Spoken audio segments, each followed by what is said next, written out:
is Vin Scully, along with Ray Scott, ready to bring you all the action of the 7th and deciding game of the 1965 World Series.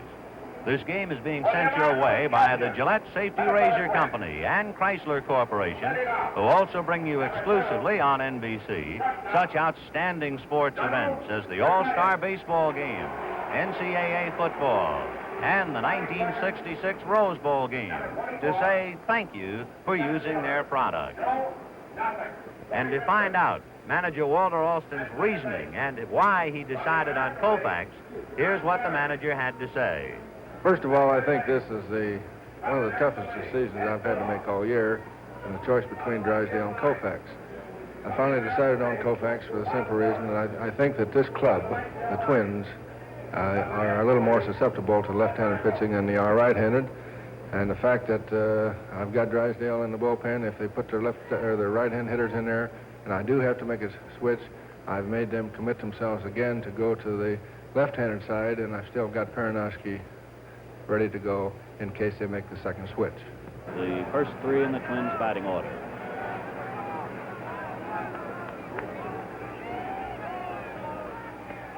Ball 2-1.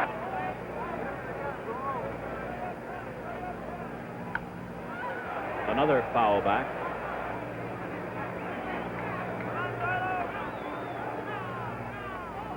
Strikeout. One away. Batting second. If you're interested, as I am, in how Koufax has done pitching on 2 days rest, at the end of September, he had a 2-day break, worked on October 2nd. He allowed 1 run, struck out 12, walked 4, allowed only 4 hits. And that was against the Braves, and he was a winner. Here's the center fielder, Joe Nossick. Does not get the fastballs.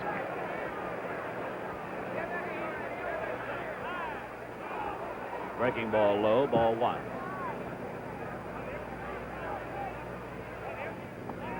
Ball 2.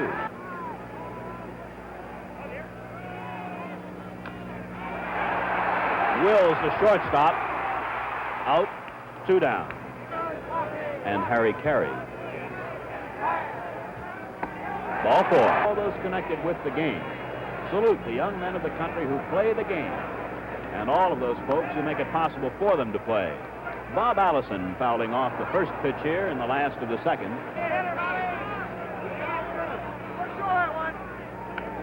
Check swing foul away, strike 2. Struck him out. Strikeout number 3 for Koufax. Minchers had 3 hits, including a homer. Strike. This Sunday, NBC will present 3 regional American Football League games. The Buffalo Bills will face the Kansas City Chiefs. The San Diego Chargers will meet the Boston Patriots and the Denver Broncos. Cott to be followed by Versailles and Nossick. High, 1-1. And he likes to bunt for a base hit. Strike 2. 5 before the mid-innings. 5 strikeouts for Koufax. Had 2 on in the first inning when Koufax walked Oliva and Killebrew with 2 out. Foul back, strike 1.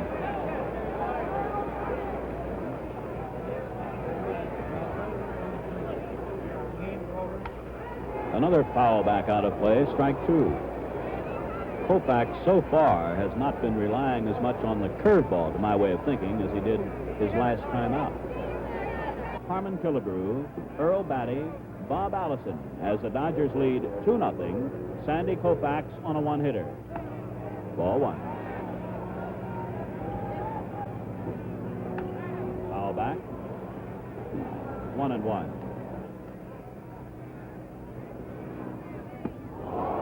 Ball 1 and strike 2.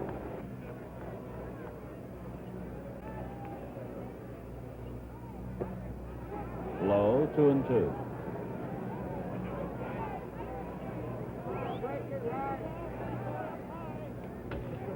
Back to the mound. 1 away.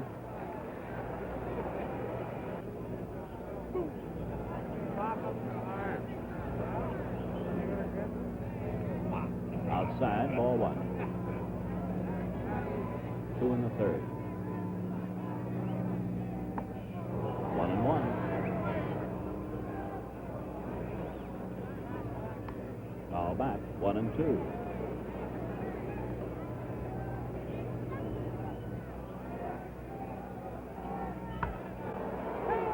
Gilliam, a good play behind third. 1-2-3 innings. So at the end of the fourth inning, the score is the Dodgers 2 and the Twins nothing. Will come out. Johnny Cliffstein is down in the bullpen.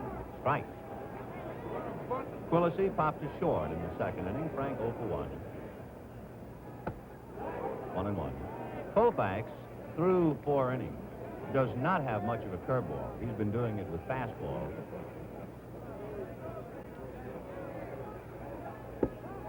Fastball missed.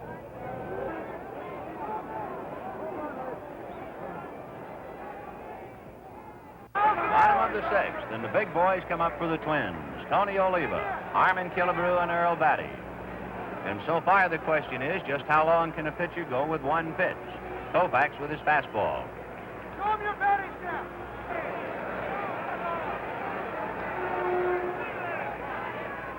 Ball 1.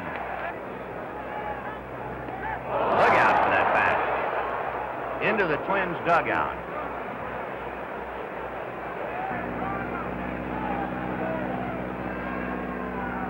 Fastball in the dirt. Ball 2. Koufax, to my knowledge, has thrown one changeup to Bob Allison. Maybe a half a dozen curves, only one of those for a strike. Everything else fastball.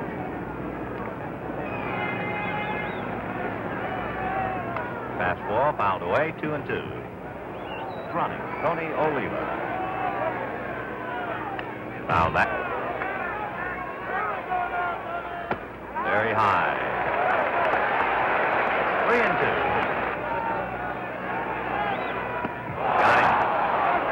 Oh, steady diet of fastballs.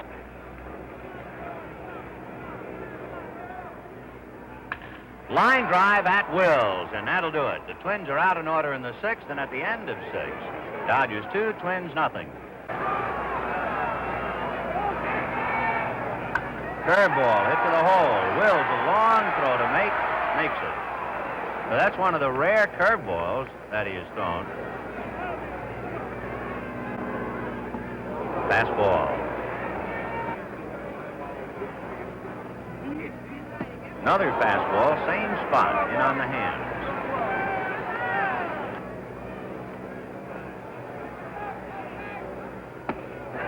Same spot, but missed this time. 1-2. 3 fastballs on the hands to Don Mincher. 1-2. Half swing, he held up. 2-2.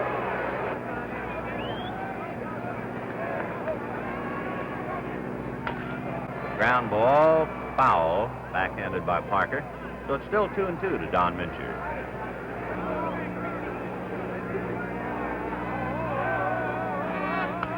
Fouled away. So Mincher is making Koufax work.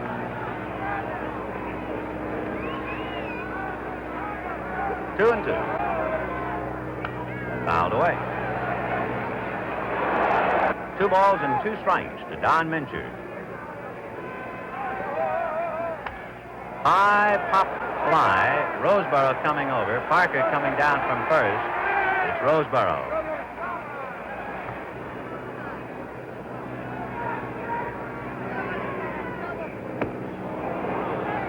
Oh, 1 to Frank Quillisi.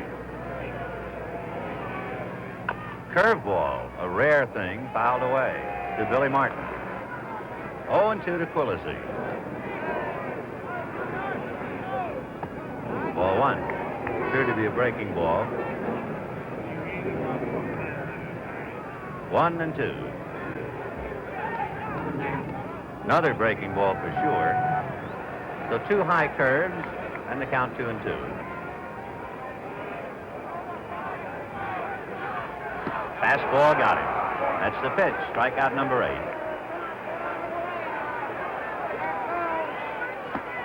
Right. Faced Sandy Koufax in Los Angeles and singled. Another strike. Very high. Fastball got away. 2-2. 2-2.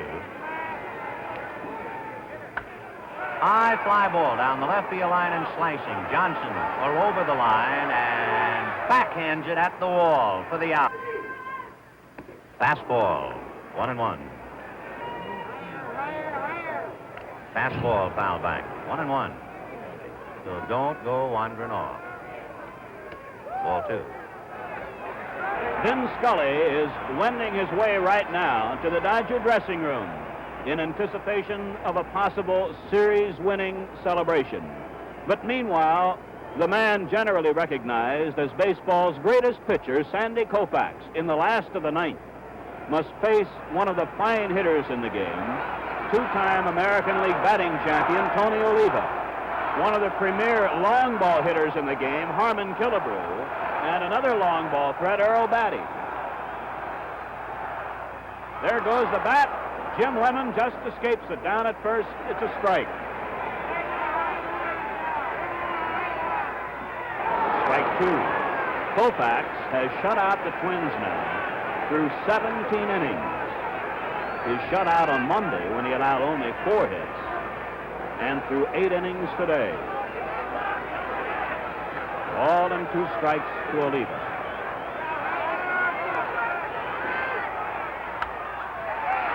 Kennedy, 1 out. Killebrew this year hit 25 home runs.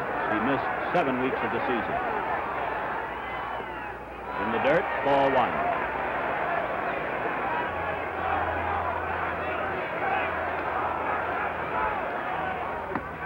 Strike, 1-1. Just about every honor that a pitcher can receive has come to Sandy Koufax.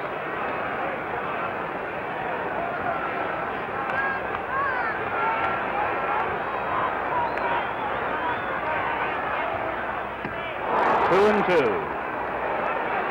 Koufax reaching back. And so far today, every time he has had to reach back, he has found what he needed. Twins third base coach Billy Martin facing. Ball 2, strike 2, 2 out. Killebrew on first. Dodgers leading 2-0. A step off.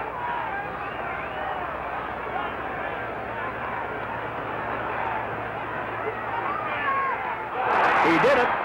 Sandy Koufax gets his 10th strikeout, his 2nd consecutive shutout of the Twins, on Monday on a 4-hitter, today on a 3-hitter. Every pitcher, of course, likes to finish a game with a strikeout. This was, of course, not a game. This was the 7th game of the World Series, and the totals for the Dodgers: 2 runs, 7 hits, and no errors. For the Minnesota Twins, no runs, 3 hits, and 1 error. And so the 2 teams, picked by practically no one to be playing in the World Series, carry it down through 7. And the Dodgers have won the 1965 World Series. Koufax is the winner. In this series, he has won 2 and lost 1.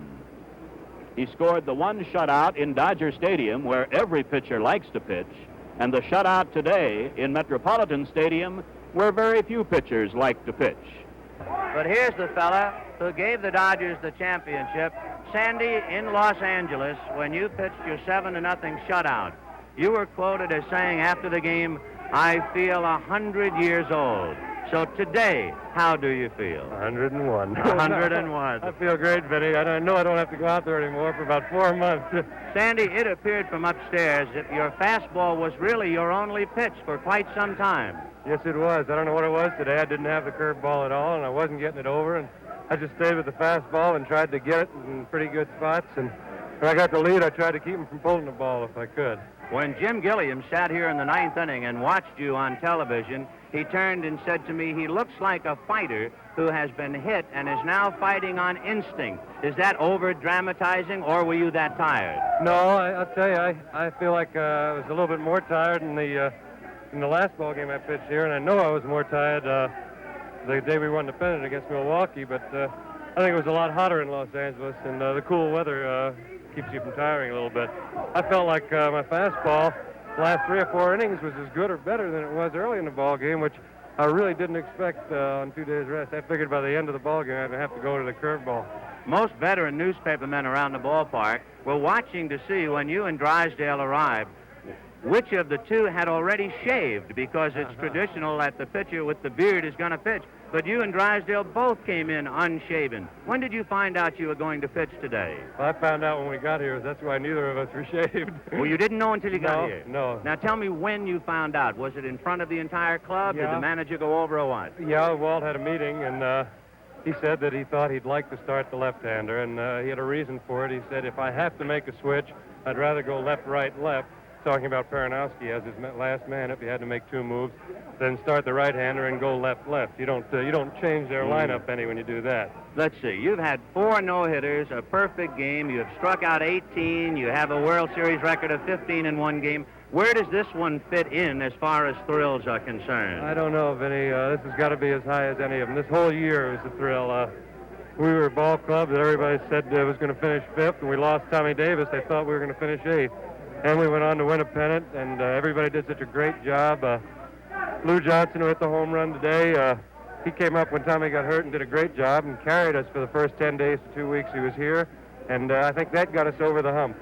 Without Lou coming up and doing that great job right then, I think the whole ball club probably would have sagged a little bit. Sandy, thank you so very much. And now go on back and sit down and relax a little while. Thank you, Vinny.